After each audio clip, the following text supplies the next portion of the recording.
Be very careful if you're waiting for the buyer's market. It's not necessarily a good time to buy. Do you want to know why? Stay tuned. I'm going to tell you.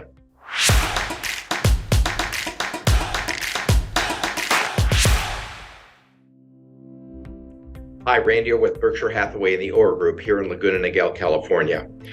Before I start, I want to let you know none of this is scripted. I'm speaking from the heart, and I'm speaking to the people who are potential buyers that have been waiting for what we would consider the buyer's market. I've heard for the past 3+ years, as we've seen prices go up and up from some people I'm speaking with, that we're going to wait.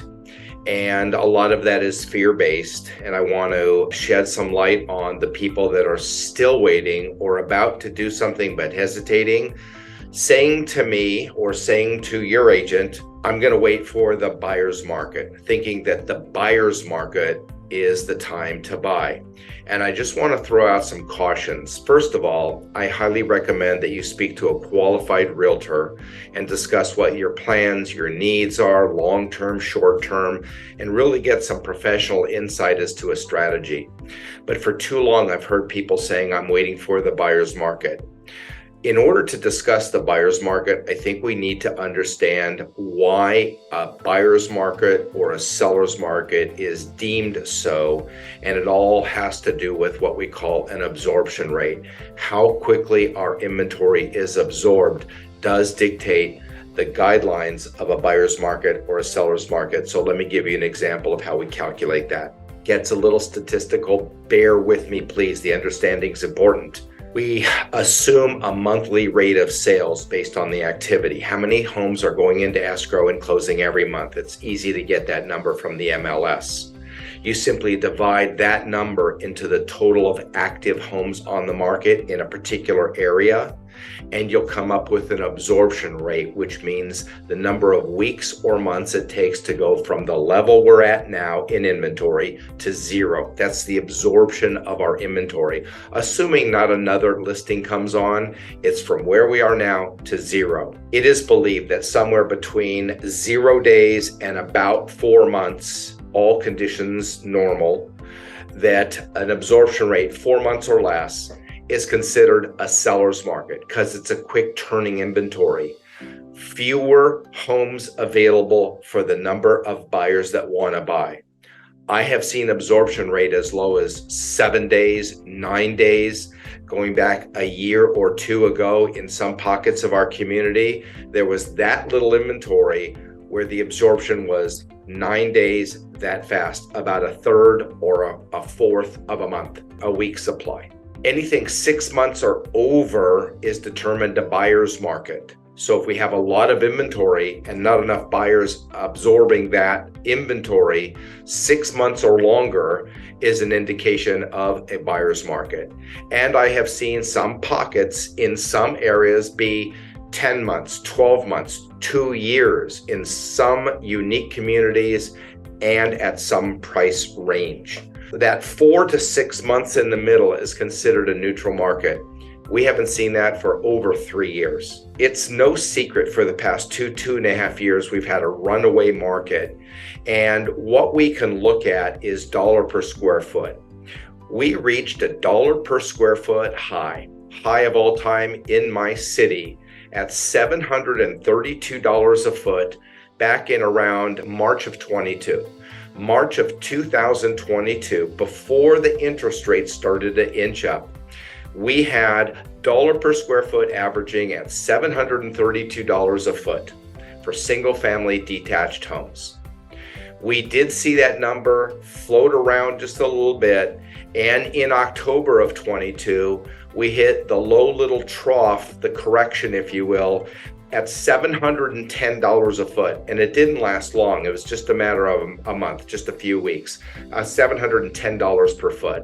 So from 732 March to October of 22 at $710, that's only a 3% correction of price. And then it started to climb from October till now, mid-January 2023. Guess where we are? We're at $732 a foot. So we're back up to peak levels. the highest price paid in our city's history for homes on the market. And our absorption rate is very, very low, clearly under 4 months supply. Average days on market, somewhere around 90 to 100 days. That's average. Some homes sell in a day or two or three, and some homes take a little bit longer, but our average days on market has gone up slightly since the heat of the market through 2021 and 22, those 2.5 years where it was just crazy.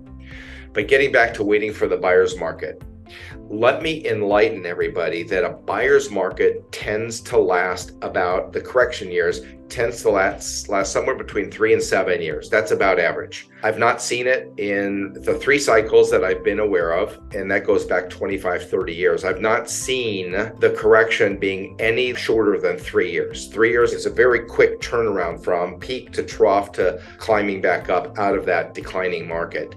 And I've seen markets where it takes 7+ years of a downslide to turn the corner and then head back up in terms of price. So 7 to 3 years, let's just keep that in mind. And nobody sees this coming. The industry believes we're going to have an appreciating year in price for 2023, and we're starting to see it already. We do have low inventory. We do have buyer interest.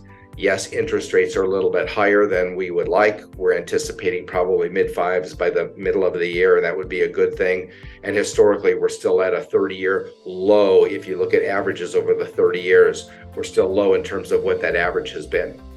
All of these are talking points, but I'm really focusing on the buyer that's waiting for the buyer's market. Let's pretend, and it's not going to happen, but let's pretend the market shifts. What does that actually mean? It means that we have such an inventory gain and we have such a low buyer demand that ratio creates the sellers competing with the few buyers to get their property sold. So we're going to see prices start to adjust down, thus a buyer's market. And the stronger that disproportion is, the more of a buyer's market it is, where we'll see those absorption rates, remember 6 months or more, go to 8, 10, 12, 2 years, where sellers now are really afraid of where the market is going. So they're starting to lower their price, discount the price, offer huge commissions to the agents representing the buyers. There's a whole dynamic that goes on when we have the buyer's market. So let's say that market starts to happen and you, the buyer, waiting for the buyer's market, say, now is the time. Guess where prices are heading? For about 3 to 7 years, the pressure is downward and prices continue to tumble in a buyer's market further and further and further down the dollar per square foot chart. I caution people waiting for the buyer's market when they think the prices are now coming down, it's time to buy. That's going to cause you a loss of home value in the long run. Yes, the market will eventually turn, but now you're going to climb back out of that hole, that financial hole that you just dug with your home value. I highly recommend speaking to me if you're in my marketplace, Laguna Niguel, and all contiguous cities. I work all of South Orange County. If I am not your real estate agent, have that discussion with your veteran, seasoned agent in the business, such as myself, 27, 28 years, who really understands what a buyer's needs might be and how to help and navigate that person towards home ownership. It is not a bad time to buy in a seller's market. What does a seller's market mean? It means that prices are continuing to climb. I've had people tell me 2 years ago, we're going to wait. And prices have gone up significantly in the past 2.5 years when those people told me they're going to wait. So, not necessarily a good time to buy in a buyer's market. Buyer's market does not indicate buyers go buy. I just caution you to think twice about buying in a buyer's market. And I actually encourage you to think very strongly about waiting for that buyer's market, because there's no indication right now that we're going to have that anytime soon. If your long-term plans of home ownership are 5, 7, 10 years out, it's a great time to be buying a home. I'm so lucky as to speak with you with regards to buying in South Orange County. My information is on the screen. Please subscribe, please like, please comment. ring that little notification bell. Randy Orr with Berkshire Hathaway, changing lives one home at a time.